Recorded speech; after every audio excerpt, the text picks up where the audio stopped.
From Tampa Bay streaming news leader, this is ABC Action News. Hello, I'm Jamison Euler. Chief Meteorologist Dennis Phillips has Florida's most accurate forecast in just a moment. But first, here are your ABC Action News Now headlines. There are new details about a former bishop in Sarasota arrested for sexually abusing children for more than 30 years. The investigation into Henry Lee Porter began in October after police learned of a video on social media alleging sex abuse.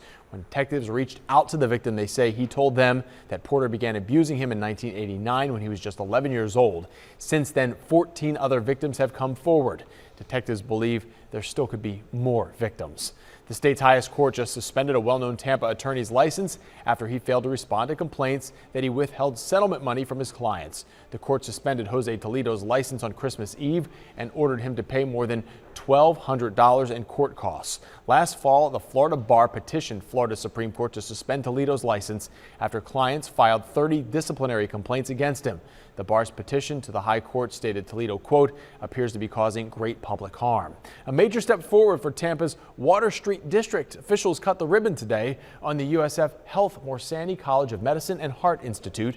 Developers consider the state-of-the-art facility to be part of a crucial development of downtown Tampa's Water Street. The 13-story building will serve as a hub for around 1,800 students, faculty, and staff. It's the culmination of a plan nearly 10 years in the making. In other news, the search for a new superintendent in Hillsborough County is now down to 8 candidates. The school board says 51 people applied for the job to replace Jeff Akins, and they narrowed down the list from there. The candidates include 2 people already working within Hillsborough County schools, 3 current superintendents from other places, and a college professor. Akins is planning to retire at the end of June.